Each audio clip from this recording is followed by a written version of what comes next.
2025-এর উচ্চ মাধ্যমিক পরীক্ষায় 889 নম্বর পেয়ে রাজ্যের মেধা তালিকায় নবম স্থান অধিকার করেছে রামপুরহাট শহরের জিতেন্দ্রলাল বিদ্যাভবনের ছাত্র নাজফার রহমান। নাজফার রহমানের প্রাপ্ত নম্বর 889। বাড়ি রামপুরহাট 1 নম্বর ব্লকের কুসুম্বা পঞ্চায়েতের শান্তিপাড়ায়। বাবা জিতেন্দ্রলাল বিদ্যাভবনের ইংরাজি শিক্ষক। রামপুরহাট শহরের ঐতিহ্যবাহী জিতেন্দ্রলাল বিদ্যাভবনের জয় জয়কার সর্বত্রই। খুশির হাওয়া ছাত্রের বাড়ি থেকে স্কুল সর্বত্র। চলে ছাত্রের বাড়িতে মিষ্টি মুখের আয়োজন।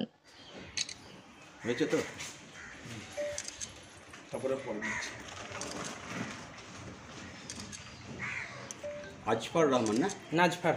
নাজফার কোন স্কুল থেকে পড়াশোনা করেছিলেন? রামপুরহাট জিতেন্দ্রলাল বিদ্যাভবন।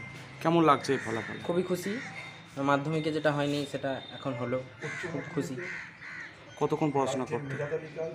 10-12 ঘন্টা, 12 ঘন্টা মতো। পড়াশোনা ছাড়াও আর কি কি ভালো লাগে? পড়াশোনা ছাড়া গান শুনতে ভালো লাগে, বোনের সাথে খেলি। আগামী দিনে কি হতে চাইছে? আগামী দিনে IIT ইঞ্জিনিয়ার হতে চাই। যারা আগামী দিনে যারা উচ্চ মাধ্যমিক পরীক্ষা দেবে তাদের কি বার্তা দেবে? তাদের বার্তা দেবো যে সমস্ত টিচাররা যাদের কাছে ওরা পড়ছে তাদের কথা হুবহু ফলো করতে হবে। আর হুবহু বইটা পড়তে হবে, থরলি প্র্যাকটিস করতে হবে। কি নাম তোমার? নাজফার রহমান। নাজফার রহমান কত নম্বর প্রাপ্ত? 489। তার প্রাপ্ত নম্বর অধিকার করেছে রাজ্যে এবং প্রাপ্ত নম্বর 489। আচ্ছা, ছেলে মানে কিভাবে পড়াশোনা কার বেশি গাইড করা হতো?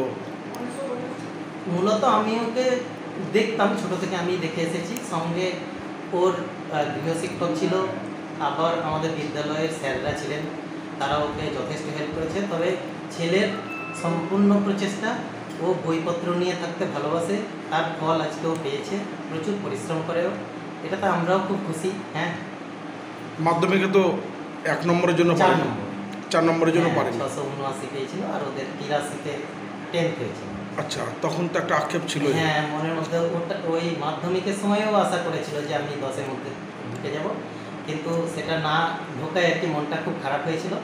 পরে এই বছরে, এই 2 বছরের অক্লান্ত পরিশ্রম ওকে আবার এই কাঙ্ক্ষিত ফলে নিয়ে গিয়েছিল। আপনি কি ইংরেজি বিষয়টা দেখাতেন? আমি ইংরেজি বিষয় জেল বিদ্যাভবনের তো? হ্যাঁ, জেল বিদ্যাভবন।